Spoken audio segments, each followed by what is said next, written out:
to meditation, offerings, meditation, and then go down and there. Ah, okay. That's right. All right.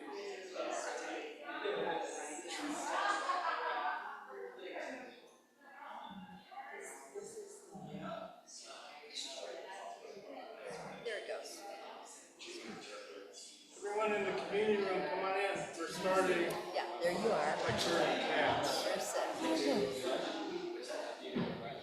All right. Now, let me just, And then the share would be down here. yes, thank you. Okay. Tell me when you're ready to go. I'm not ready yet. No, that's fine. You can ask her for that later. Okay. I will be shortly. Sure, just let me know.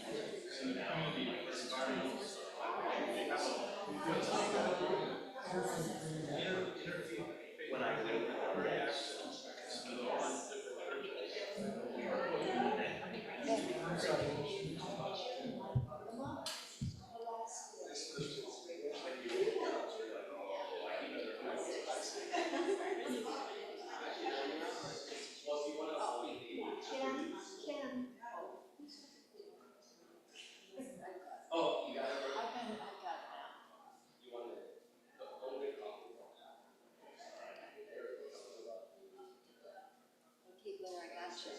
Okay.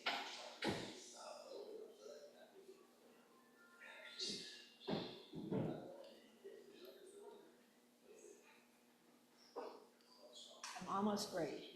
I'm going to be switching a little bit between two documents.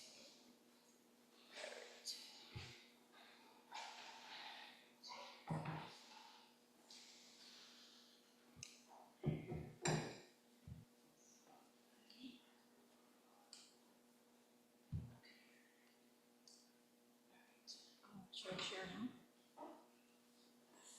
Not yet. Okay. Okay.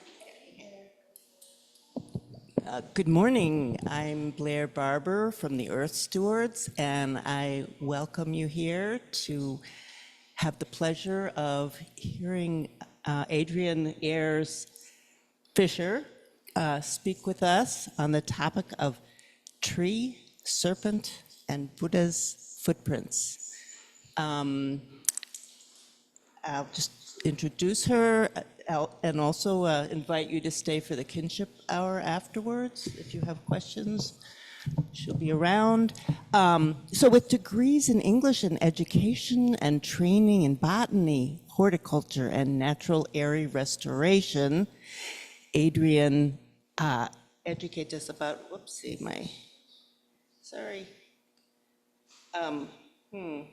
sorry, my thing changed. Well, she's wonderful. What can I say? She's incredibly experienced and, okay, I'll just finish. She advocates for native plant gardening, ecosystem restoration, and biodiversity. She's been gardening with native plants for over 30 years and is a longstanding board member of West Cook Wild Ones in Chicago's near west suburbs, where she's a co-chair of a program and of the advocacy program. She also serves as volunteer site steward at the 75-acre National Grove Woods Forest Preserve in Riverside, Illinois, where she manages volunteer restoration projects. She's a member of Oak Park Friends Meeting, Quakers, and formerly she was a sustainability coordinator at a community college. Thank you. Join me in welcoming her. So, should I use that? Oh, I've got one right there. Okay, so should I turn the sound up on my computer or no? Okay, everyone can hear me? I hope. Okay, give me just a moment to set myself up here.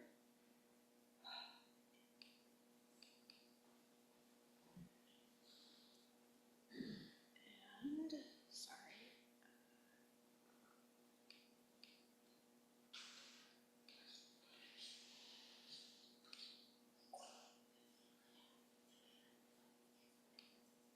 Okay.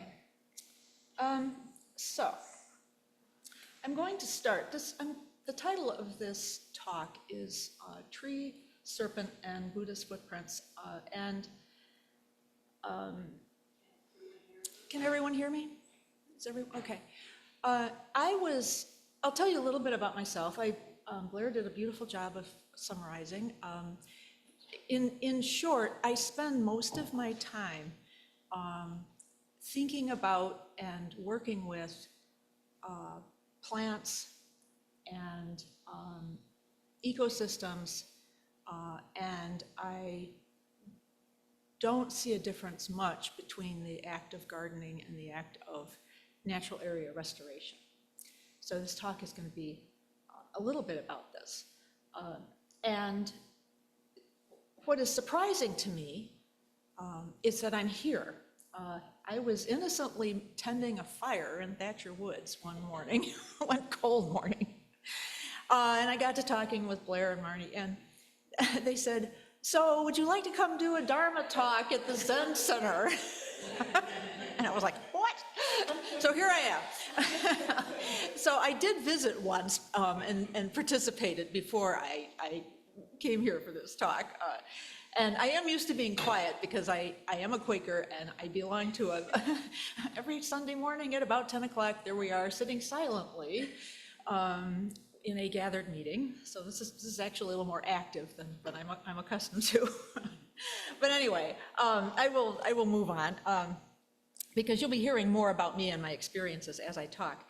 But I'm gonna start, before I start flipping through slides and showing a few images, I want to read a quote from the great American Zen Buddhist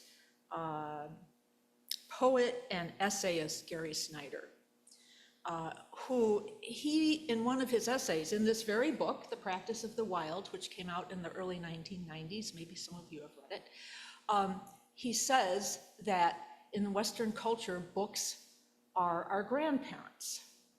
Now, he is not old enough to be my granddad, but I consider him definitely a sort of a father. I've been reading his work ever since pretty much I could read.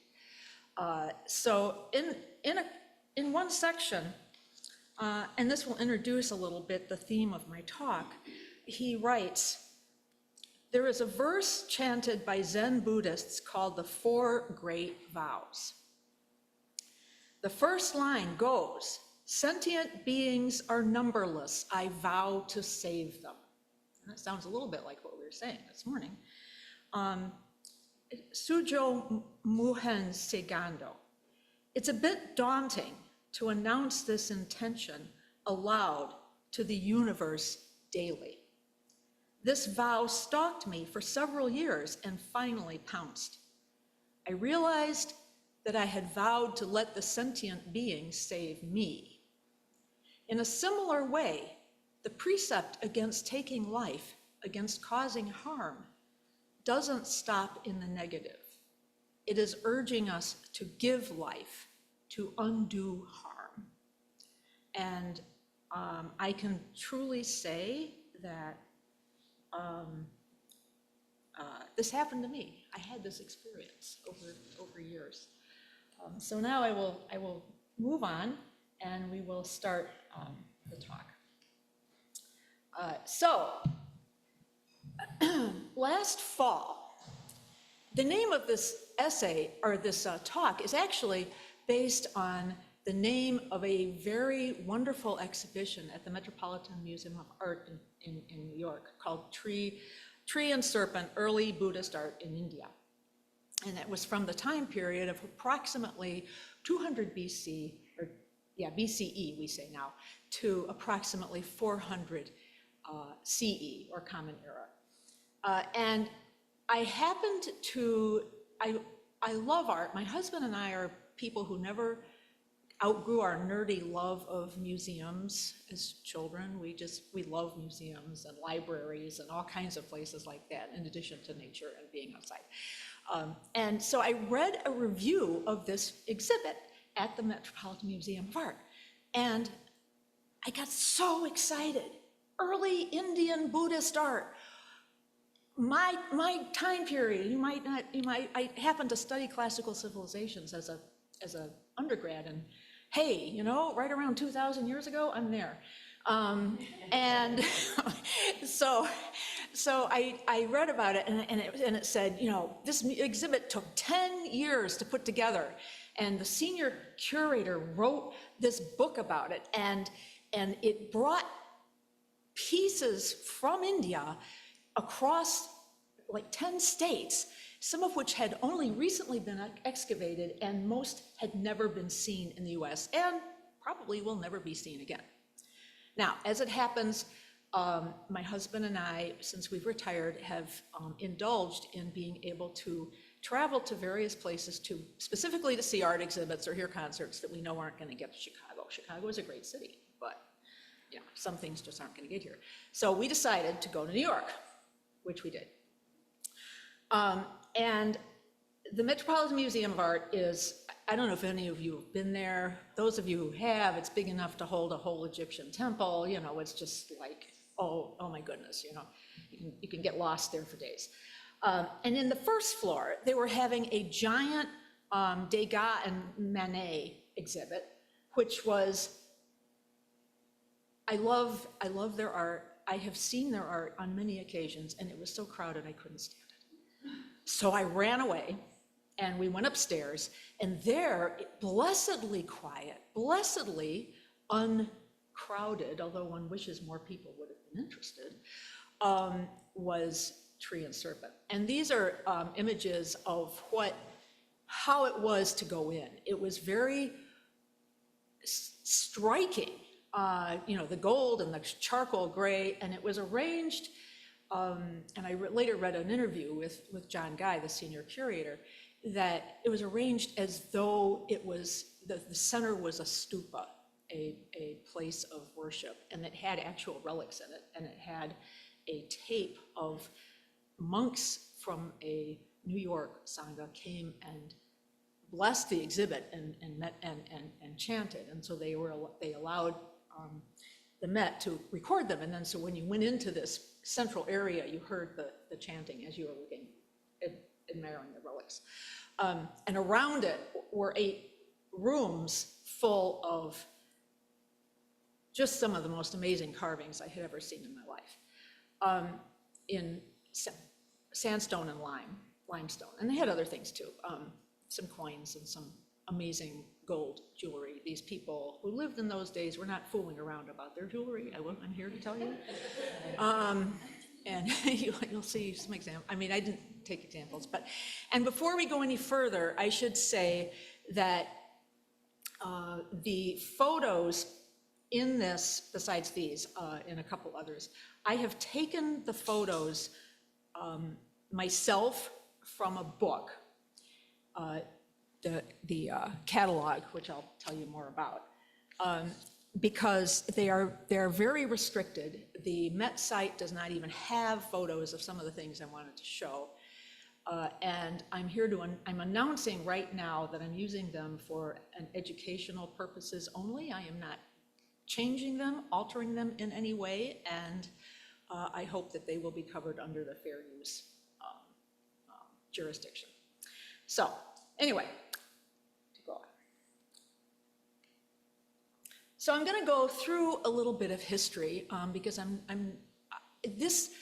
one of the things that was so amazing about this exhibit to me was that, okay, you know, I know about the Perseids, I know about the Roman Empire, I know, you know, a little bit about China and, you know, so on and so forth. Ancient Greeks, just ask me about 5th century Athens. But these people I'd never really heard of at all. There they were. And the other interesting thing is they were active in, and it's a little bit hard to see, but if you look at the Indian subcontinent, you will see the big letters that say Deccan. They were active in the Deccan, which is sort of southern India, kind of stuck between the Bay of Bengal and the, the Indian Ocean, the sea. And they were, it's a plain, well, it gets mountainous too. In the north, it's a little arid. In the south, it gets more tropical. And right around 200 BCE, some kingdoms sprang up. And we think about, or at least the history has mostly focused in Buddhist history on the north of India. Buddha, of course, was born in Nepal, and there were the great cities of the north. But what the south had was they had great trade routes. There were great trade routes that came down, that communicated between north and south. And then because they were coming down between these big bodies of water, if you look at their global setting, you can see that from there, they were able to, on the Bay of Bengal, go to over to China. They were able to take goods from China across the Deccan, and then they were able to trade up through the Red Sea to Rome. Big deal. In fact, people in Rome, the pundits, the opinion makers, got pretty upset because so many things came out of India that they were afraid that India was draining the Roman wealth of gold, because of course no paper money, right? So we give you ivory, you give us lots of gold. Fair trade, right? So there was a kind of it was a great trading period, and the I can't say their name, Satyahamana dynasty ruled across the Deccan from the sea to the Bay of Bengal from about 200 BCE until about 300, 400 Christian era, or CE, Common Era, excuse me. It was a prosperous time. There were great mercantile clans. The kings and queens were ecumenical. You could be any religion. They didn't care. They were going to donate to you. They sponsored the Jains, they sponsored the Buddhists, and so on and so forth. And consequently, as Buddhism came down from the north, partly thanks to King Ashoka and his wife Devi, there was a lot of wealth. Buddhism came down. These great worship centers arose, and I don't really want to call them monasteries, because as I was reading, I'm new to all this, remember, but I was learning that the Sangha is not, the buildings are not the Sangha, and so they had places for the monks to live, and they built these great stupas. So I guess that's enough history for right now. So this is one of the oldest stupas. It is at, I can't remember it. I'll remember it in a second. Sanchi. It is one of the oldest remaining stupas, and I just want to go through a few little details about it, because when I'm going to show you a few pictures of things that came from the south, farther south, and they are mostly stupa decorations, carved stupa decorations. So if you recall, the stupa has this big dome. It sits on what they call a drome, which is like a square base. It usually has a railing around it, which facilitates walking meditation. And you read a lot of the carvings are actually kind of on the inside, and you look at the carvings as you're walking, and you read the stories from the right, because you're going around from the right to the left. And then it has Toruna gates, which you can see one here, and they were fabulously carved, and they often had protruding, they weren't just round ends, they had animal heads and figures or nature spirits carved on them. So this is a little bit plain compared to what you would have seen if you were going there in 100, 100 or 100, even 100 AD. You would have, it would have been quite a bit different. And on the top are the umbrellas, which symbolize both merit and honor. They're these little round things, and I always think they look like trees too. And in fact, when you look at that, you can see, the tree shrines often had railings around them. So these umbrellas have a railing around. So to me, it's like it's emblematic of being topped by a tree shrine. And the story is that the great King Ashoka and his wife Devi, who was born near there, founded this particular temple complex, worship complex. And he was kind of an amazing guy himself, because he was operating in the third century BCE.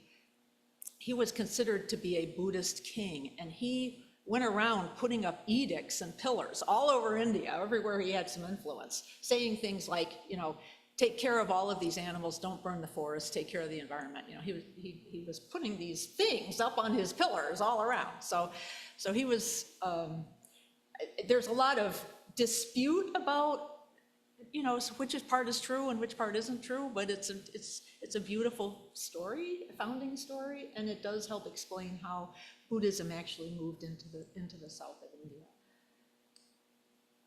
Okay, so these are actually, one of these is from there, and then the other one is a portrait of King Ashoka and Queen Devi. Now, I have to remind you, the people in India were very body positive. They did not share Christian shame about nakedness. So don't be offended. You are going to see a lot of people dressed basically in jewelry. And I hope you don't mind. So the first image is a wonderful, I just love it, because one of the things that I discovered is that this was a really joyful religion, and at the temple, at the Sangha, the worship complexes, they had festivals, they had parties, they had, you could go there and talk to people, you could go there and pray. It was they even had not books, but they had tablets inscribed with Buddhist Jatanka, stories that you could study, or you could hold them in your hands. And sometimes they were inscribed in thin plates of gold, which is kind of amusing. They had a lot of gold. So in the first section, the first image, you see joyful people, and what it is they're having a festival, and this is an image of the stupa, and they're having music, and they're even having heavenly beings having music, and they're showing how joyful it is, and I just love that. And that was one of the things that I discovered. I should mention that I came home from that. We came home in early November, and I just kept talking about this exhibit. So my husband bought me this book, and it is the catalog, and it is a remarkable book. I mean, it wasn't just John Guy that wrote it, there were other scholars that wrote it, and it has pictures of every single thing that you saw in the exhibit, plus extra, what he called figures, extra photographs that were taken maybe in the 19th century or the early 20th century, and the articles delve very deeply into the culture of the time, the belief of the time, and sort of, I just sort of fell in love with these people. I was just like, wow, this is not like any religion that I know about. I mean, it wasn't even like what I knew about Buddhism, and I've been kind of reading around in Buddhism for for a long time, but this was really, I mean, it's really different to, say, read a book by Thich Nhat Hanh and think about it, and to see almost like living expressions of what he's talking about. And they carved these things to make them living expressions, because most people couldn't read. Same thing as, you know, the medieval cathedrals, you know, people couldn't read. So how are you gonna get the story out? And so you have carvings, you have story, you know, you have things. So that's an example of how crowded and wonderful, you know, how much fun it would just be to go, you know, to the worship complex and, you know, talk to the monks.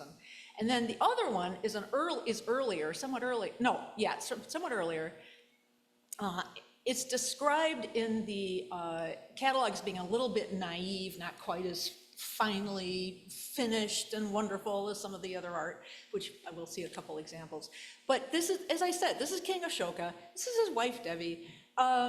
They're being attended. They've got a little umbrella showing merit. They've got fly whisks, were another royal symbol. You know, they've got oodles of gold on. And the other, and the thing that I love about this so much is, you see all those geese down there that in the bottom? Hamsa, Buddha's messengers. I can never look at our geese here that we get so aggravated with without thinking, wait a minute, they're spreading Buddha's message. This I learned from this book. I spent all winter reading this book. It took me months to get through it. And I thought about it. And it really upended a few things for me. Okay, so, yes. Did you say that King Ashoka's wife's name was Devi, D-E-V-E-V-I. Yeah. Yeah, sorry, I wasn't. Wait a minute, we're going into another. Oh, one other thing I should say before I talk about these two images is also we should remember that pretty much everything was painted. There is you know, traces of paint. I don't know what colors they were using. I'm assuming because it's India, they were bright.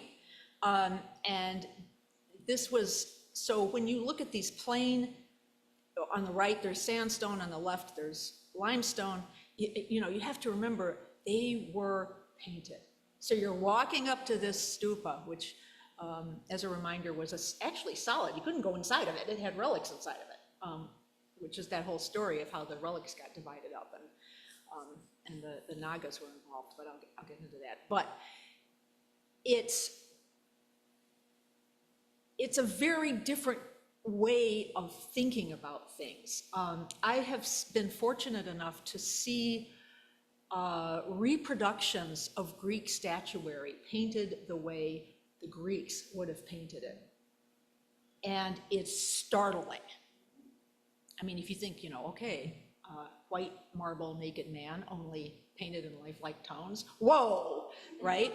And if you were a, you know, beautiful young caryatid with these flowing draperies, and all the draperies had vines and patterns on them, the Parthenon was like glowing in the sunset. You know, I mean, it was not just this white monument up, you know, up on a hill. It was like, hey, come look at me, get up here and come walk around.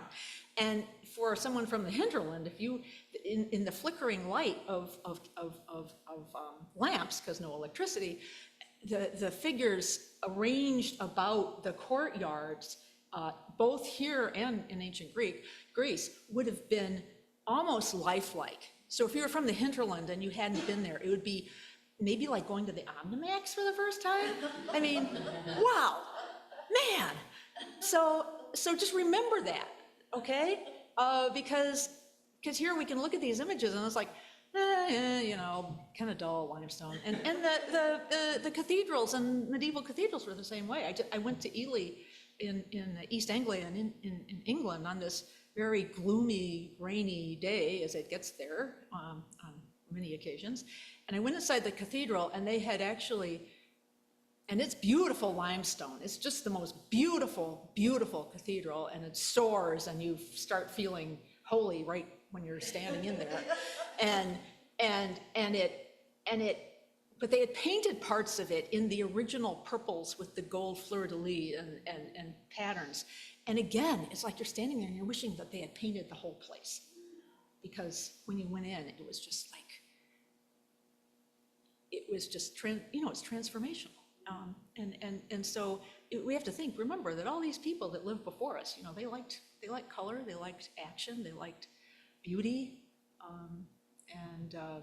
So I feel like, maybe we have a lot in common with them more than we think. Anyway, to get to these particular images, the one on the left is the image that they chose for the book, and it is the tree and serpent. And it was a theme of the exhibit.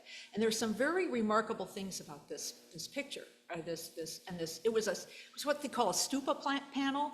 And so what they would have these carved panels on the drum of the stupa, or even sometimes first course of the stupa. And so you'd be walking around and be looking up at them, or if you were approaching it, you would see them. So this is an image on the left of that moment when Buddha was sitting under the Bodhi tree, and it started to rain. And it started to rain, and it rained for 7 days. And Mukalinda, who is the king of the Nagas, which I will talk about in a minute, rose up and protected the Buddha with his hoods. So we're not talking about just any normal garter snake here. And the thing that's remarkable, and then above it is the tree. You can see just kind of the tracery of the tree. And the other thing that's remarkable, and which is also the theme of the exhibition and also my talk, is that you don't see the Buddha. Okay, you see the empty throne, which is a symbol of the Buddha. You see Buddha's footprints, which go throughout Buddhist art at that time. And they have the Dharma wheel on the soles. And a lot of times they got very ornate, and they had all kinds of other auspicious symbols, but this is a particularly beautiful example. And tree worship, before Buddhism came, there was a huge amount. I mean, it was nature spirits all the way. And I'll talk a little bit more about some of them in a minute. But the Nagas were the snake spirits, the spiritual snakes who lived in the waterways. And they were very powerful. And I understand that in India, even now, snake bite is a danger. I mean, they have cobras.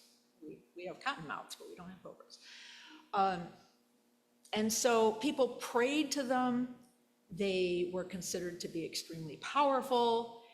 It made sense to people that it would be the king of the Nagas that would protect Buddha, that showed that he was in sync with the natural world and with the natural spiritual world, because at that time the landscape was alive.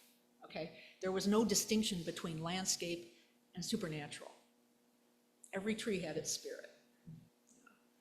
And I'll be talking, as I said, I'll be talking a little bit more. Now on the right, in sandstone, is just another version of this from a different place, and it's a slightly earlier. And there you see the actual Bodhi tree. You see stupas. You see below the snake and the empty throne, you see lotuses, because that is the watery realm, which is the realm of the Nagas. And then you see 2 male celebrants, worshiping. And there's actually also other art showing just the tree. The tree itself was considered holy. It had railing put around it, and then it had shrines put around it. It was decorated, and when he was going to die, the Buddha asked his followers to take cuttings from the tree, and so as a relic. And so there were living tree relics of the Buddha that went into other Asian countries, and they grew them as living relics. And of course, when Buddha was born, as you all know, he was presented to a tree spirit by his mother when he was born.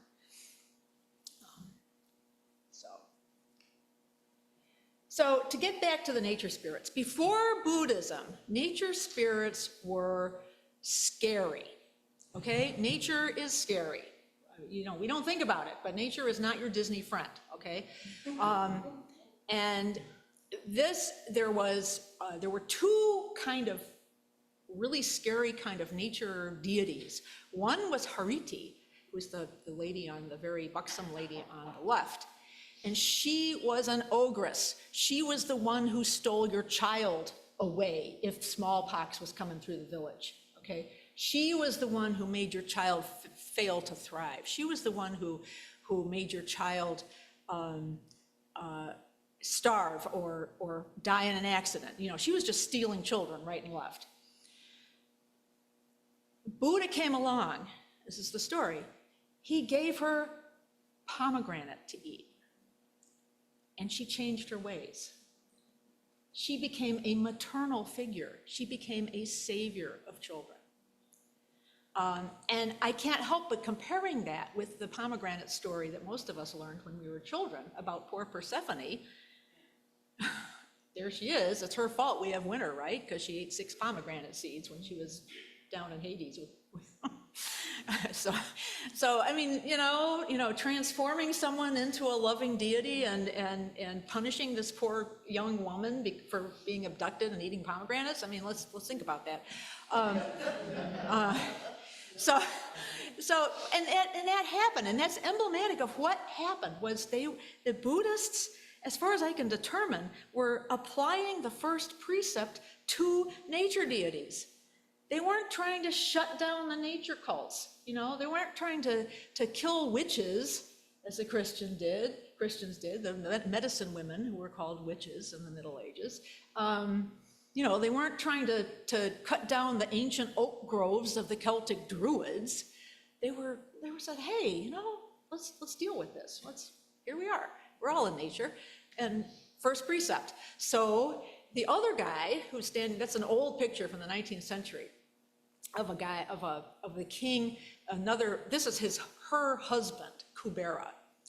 And he was also a nature spirit, and the male nature spirits were really malevolent. They were protecting all the abundance of the earth. And if you've ever tried to grow vegetables or been a farmer, you know that getting the abundance out of the earth is not always as easy as you would like it to be, or if you're mining for metals or whatever. And Buddhists came along, this mercantile culture arose, and from being a malevolent spirit, he became the god of wealth and abundance. And so the merchants would pray to him. And that statue is actually in one of the worship complexes near a stupa. That was just, and that's what they did. They put up statues long before they ever had any representations of Buddha. They had statues of all of these nature spirits for like 500 years. So here, and I was talking about nature spirits. Nature spirits came in male and female. The males were not only protecting the abundance of the earth, they also caused life. This particular one shows a yakshi. Yakshas, let me think about this now. Yakshas are male and yakshis are female. Lotuses are growing out of his mouth.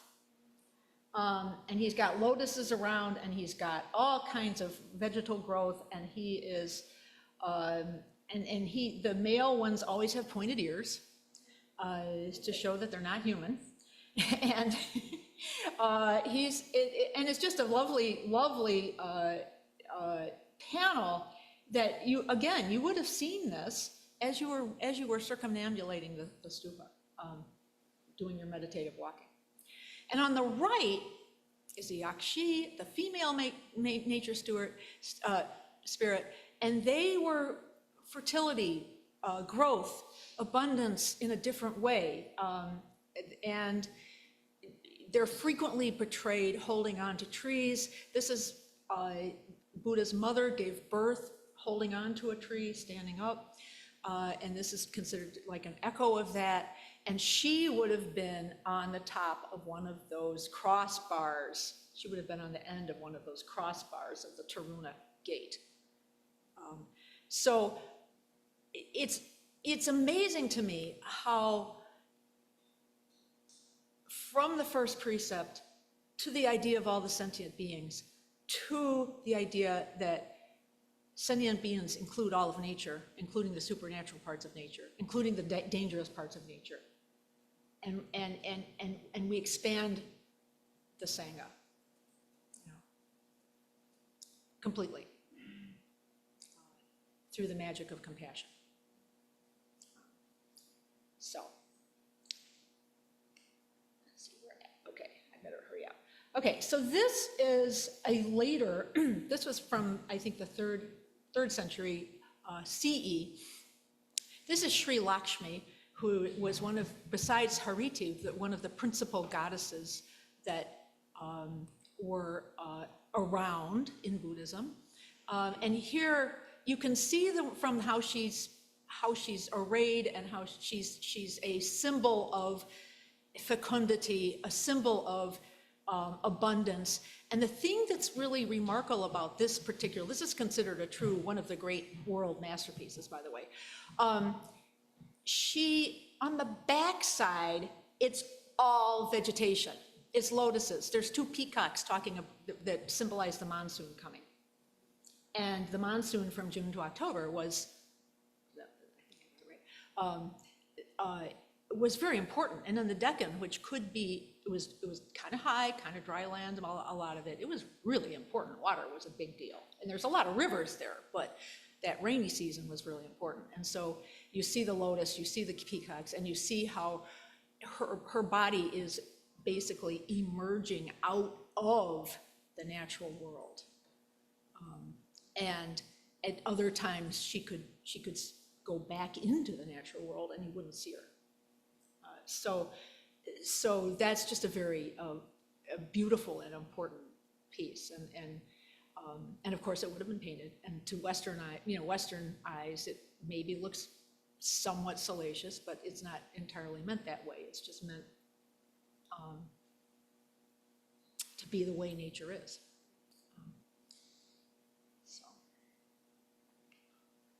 And this is a makara, a hybrid animal, and frequently yakshis and yakshas are shown standing on them. This is another Taruna gate carving. It would have been sticking out from one of the crossbars, sort of part crocodile, part fish, and again you have the lotus and you have little birds, and it's again just another symbol of the importance of water to these people. Water, you hear water is life from our Native American friends, and it was really the same thing. Water is everything. And here again, I just love this stuff so much. I don't have very many more of these, but this again is a symbol. You have the pot with lotuses just erupting out of it, showing the abundance of life and what water can do, and how really I look at it and I think of, when you go out in a natural area, how all the plants and the trees and everything, and then you've got the geese up at the top, and they have one has a lotus and one has a sala tree bud, which is the sala tree, of course, was where Buddha was born under a sala tree. So again, it's just one of my another example of the kind of exuberant and wonderful imagery that you would have seen just day by day, And these complexes were in major cities. Some of them were overlooking the ocean. Some of them were just along the trade routes. Some of them were outside of the cities, and they all had this remarkable art. And most of them had, Sanchi was very unusual. Starting in about the 4th century, there was a decline, which I'll get into in a And here, this is an image that just knocked me out, because this is later, this is like 3rd century, I think, CE. And you've got Buddha. He's in one, on the image on the right, Mara is like actually listening to him and decides to, not shoot his arrows at him. And on the left, he's preaching his precepts. And in between, you've got what they call in the book amorous couples. And it's like, what kind of religious art is this? Okay.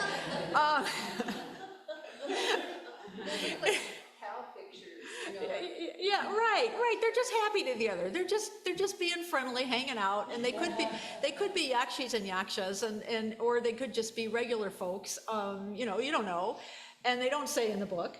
But it's just wild to me. I just fell in love with this idea. I mean, there I was at the museum, and then later I'm reading in the book about it, and I'm like, this is so happy, This is the religion that said, when you're dealing with nature spirits, just forget about offering them animal sacrifice. Just don't do it, Bring some incense and some flowers and play some music, and that'll be great. I mean, it's just such a different kind of. And then I think about the Renaissance paintings of all the saints with the arrows sticking in them, and it's just such a different attitude. I had never, the art brought it home to me as much as if I was, a farmer in India at the time, coming to the stupa for the first time to see what it was all about, or a trader coming in from the sea and arriving and being glad to get home because it was so dangerous just to be sailing and doing that trading. So, and finally, we get to the Buddha, 500 years later. There he is. And this was 4th century CE. There was a process where they showed little bas-relief carvings, and then they finally got to where they wanted to have him in the round. And my understanding is that it kind of mirrored a slow transition from Buddha's teachings to veneration of Buddha. I won't say as a god, but as someone to make offerings to. And that happened. That happened with Christ also, as I've been learning from Thich Nhat Hanh. I started reading Living Buddha, Living Christ, and it's the same thing. And his point is, if you're gonna be a Buddhist or you're gonna be a Christian, the point is not to do the prayers to Buddha or to Christ. The point is to try to live by their precepts, which are actually kind of remarkably similar in some ways. But they're just carried out in different traditions. But this, as I learned, is a true, this again, on the one hand, is a magnificent piece of art, and on the other hand, it shows, the top knot, the curls, the center, what is that, Urusha? No, that's not the Urusha, it's the other one. I'm still not good on the language. And then he has his eyes are turned up because he's in a meditative state.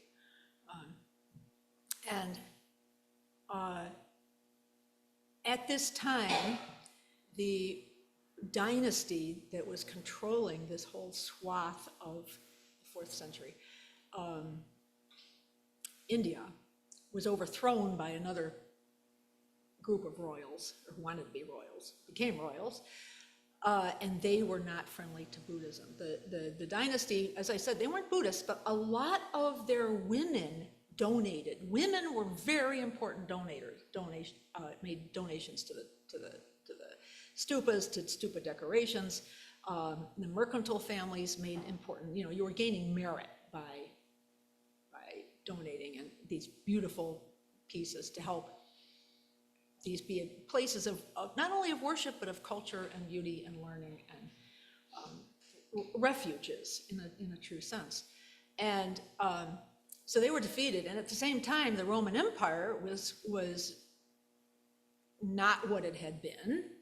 There was a lot of fighting among would-be emperors. The Dark Ages, what we call the Dark Ages, were starting. And so across the South, a Chinese monk came to visit and in the 6th century and lamented how all of these beautiful places, so many of them had just been abandoned. And the Brahmins and then the Muslims both kind of made it a point to get rid of Buddhists, took their carvings and used them for, building materials. And so much of what we have now from the South was excavated. And as much as we can diss the British for what they did across the continent, one thing they did was start the interest in finding out what the history of Buddhism had been on the Indian subcontinent. And some of the records that we have, the photographs, et cetera, are from that time.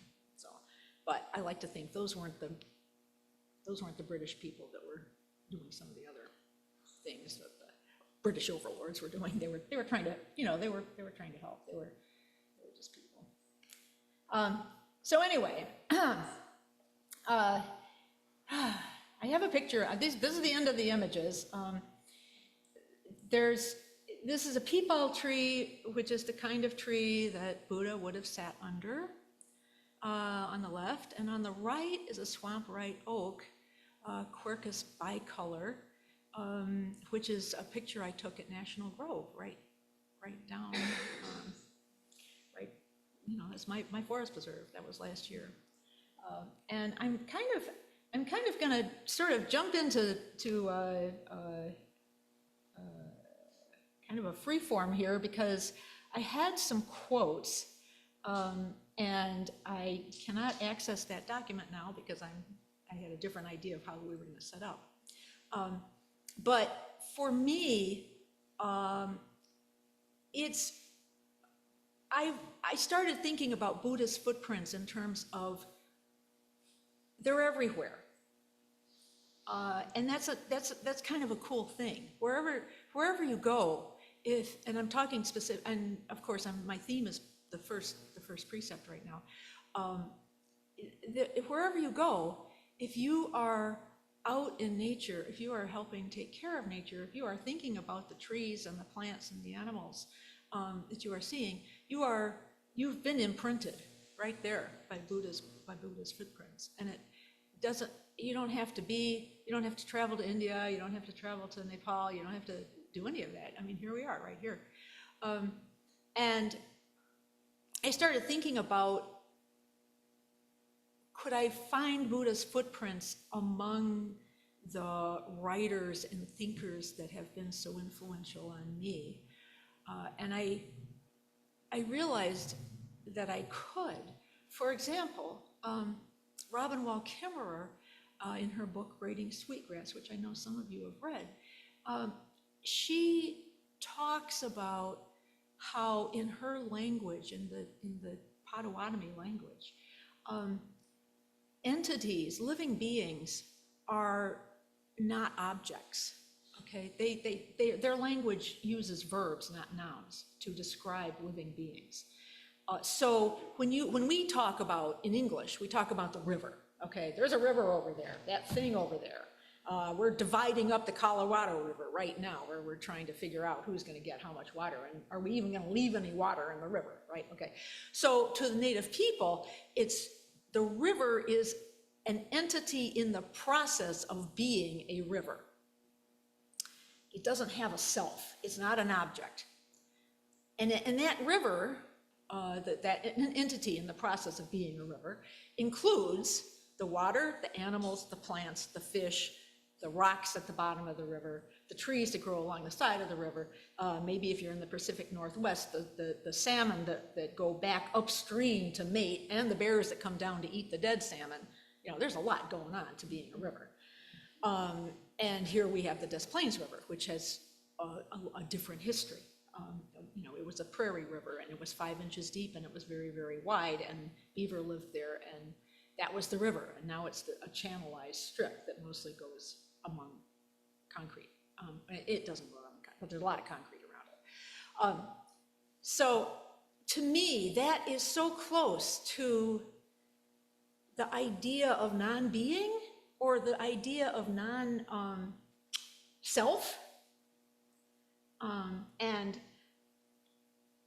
And that was really one of my first experiences reading hers. I've been fortunate enough to see her too, talk. When I heard that, I like walked around, and I've been working in natural areas for 25 years now, you know, restoring natural areas. I walked around like looking at the standing people, which is what they call the trees, as and just trying to wrap my head around this whole different way of thinking about all of these sentient beings, including the trees, that are around us, not to mention the fungi and the bacteria and all the little, then again, Aldo Leopold, which I'm sure is the great Midwestern conservationist who wrote Sand County Almanac, he talks about the land ethic, right? And the thing that is right, if it tends to increase the stability and integrity of the biotic community, and is wrong if it tends otherwise. And he talks about the land community, how we are just plain citizens of the land community. And when he talks about land, he talks about the trees, plants, animals, minerals, you know, et cetera, et cetera. Again, another Buddha's footprint. Did he know about, I know Thoreau, who has been one of my guiding lights since I was like 16. I know he studied Eastern religion later in life and became a vegetarian and wrote from that perspective. But I don't know about Aldo Leopold, but anyway, there he is, right there with the idea of flow. And then in 2018, there was a book published called Everything Flows, a philosophy of processual biology. And hitherto, or mostly, biologists and biology looks at things, biology was sort of a wannabe physics science for a long time, kind of a wannabe hard science. And if you know anything about biology, you know that the basic answer in biology to any question is it depends. There are no boundaries in biology. Gene flow is a thing, you know, that's why you cannot, you know, you can't put certain kinds of plants out in the ecosystem because gene flow is going to happen, just, you know. And so these folks at Oxford came up with this idea that everything is a process. You cannot look at people, you cannot look at a tree, you cannot look at any kind of living being and think of it as an object. Everything is a process, and the processes go along different time scales. And even in our own bodies, you know, for convenience, I can say, you know, Marnie and Jim, and, you know, but if you think about your own bodies and your gut biome, and that's one time scale, and that's one kind of processes, and there's all these living beings inside of your gut working their, you know, magic, keeping you healthy. And then you've got your blood flow and your cell division, which is working on a completely different time scale. So that really what you are is a collection of processes, even thinking. And so everything that we see in the universe that's alive is part of that, and it's connected. If you go out in your garden and you're digging in the dirt, which I do, and then you say wipe your hand across your mouth, and then you get dirt in your body, then you are immediately part of that garden. I mean, it's not conceptual, right? That's it. And so that kind of circles back around to physics in a way, because if you think about gravity and you think about the four forces, and you think about, I'm not a physicist, so pardon me, I'm probably garbling it, but in the space-time continuum, it has the same idea transmuted into the idea of constellations of energy. And when you go into an ecosystem, you see, if you think about it in this way, and you pay attention, and you're truly mindful, and I believe that working in an ecosystem, which is, well, I'll talk about it, you become mindful. You have to pay attention. If you're not there every week, you miss hog peanut, which is a very humble vine, which has these beautiful, cute little purple flowers, but only for about a week. I've only seen them a few times in my life, because you have to be there. And an ecosystem is not a collection of trees, plants, animals, minerals, weather. It is a net, a web of relations. I've heard it compared to Indra's net, actually. And when you start thinking about an ecosystem like that, it gives you a whole different perspective. And you can't say, well, I'll just cut down these trees over here, you know. And you start thinking about things like, well, I just learned that in oak savannas, which is one of the major historical landscapes of Illinois, and actually where I work in Thatcher Woods and in National Grove, they are oak savannas of different types. The trees drop the acorns, deer, other mammals eat the acorns. Some of the acorns kind of sink into the earth, and then in the acorn, tiny, tiny ants have nests in these acorns.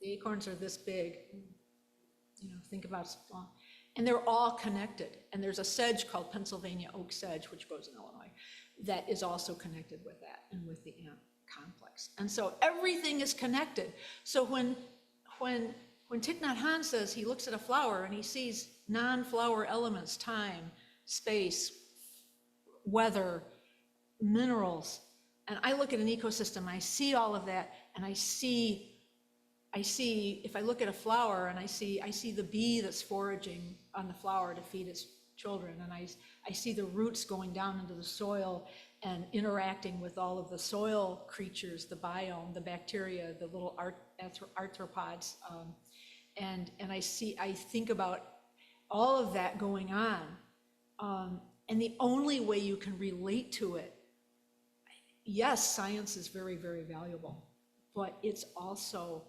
this other more holistic way. I mean, Robin Wall Kimmerer and Alda Leopold were extremely good scientists, but they both had this other way of looking. And so I say everyone should go out and get involved with an ecosystem. Thank you. So sorry I went over. Thank you so much. I'm not sure if you can not stop sharing. So, no, that was wonderful. We really don't have much time for questions. Go ahead. Oh, hold on. But when Hiroshi says, yeah. Thank you, Adrian. That was wonderful. I wish we had more time, actually, to hear about your work in ecosystems. June and me did a retreat with Lakota elders a couple of years ago, and a term that, one thing we learned from them was they have this term Tayoshpaye, which means all my relations. Yes. And they speak of it in a very friendly, personal way. So that ecosystem to them is personal. It's not analytical or abstract. It's friendly, and it's just a beautiful.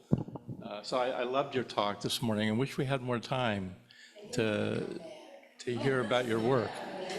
And maybe we can participate in volunteering in the preserve that you work at down south. But we'll talk about that more later. Yeah. Or Thatcher Woods, either one. All right. Okay. All right. Well, what's that? Is there a volunteer program at Thatcher Woods? Oh, yeah. Forest preserves, Cook County Forest Preserves, you just go to their website, and they have big calendars, and there's work days. There's 70,000 acres. Wow, yeah, it needs help, yeah. There's, and each preserve is wonderful in its own way. This was wonderful, thank you. We could put it up when we put your YouTube on our channel. Okay, We could put some Thank of that you. information. okay, yeah. Oh, you too, I forgot about that. They're gonna Yeah. see my hands waving around. Oh, I get excited.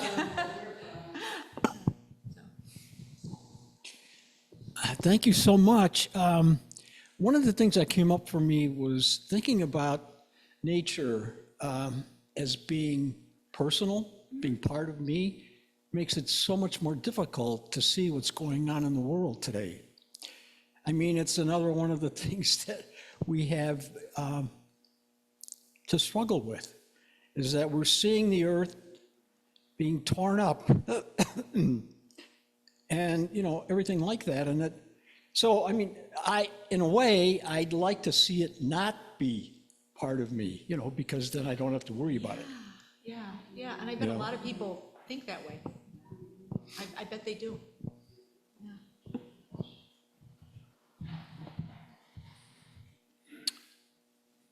Okay, anybody else? Just want to make sure everyone knows there's a lot of food that we're providing and All right. have conversation and questions. Great idea. We can continue the conversation during kinship hour. So thank you online, thank you in person, and thank you so much for your Dharma.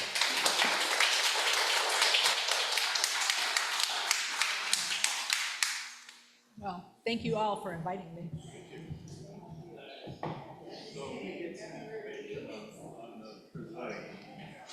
So enjoyed your talk. It was wonderful. Oh, thank you. Just, so much insight, right, that arose from that. Oh, my For me, goodness. it Yeah. was amazing. Yeah. Right, and the tree spirit with the Buddha, right? He was born holding the tree. She was holding the tree, standing up. Yeah, it was. What a presentation. Thank you. Oh, my God. I know. So beautiful. And it did cause me to rethink a lot of things, and so it was like so fortuitous that I was invited here because I might come back. Yeah, I hope so. Yeah. Yes, you got a lot to say. Well, not to talk, but to, Oh, yeah, well, definitely come and sit with us at Yeah. any time. Yes. I might do that. Yes, because I'm a hula practitioner. I've heard Hawaiian that, dance. And so hula people are nature, we wouldn't exist without nature. So, yeah, it's very much dear part, we're part of it. The land, right? We're part of the land. How do they say it? We're from the land. The land owns us, in a sense. I believe that. Yeah. And when I've lived here my whole life, and I've spent my whole life pretty much learning about where we live, you know, the ecosystems Yes. where we live. Yes. And I mean, there's so much to learn still, Yeah. always. But Yeah.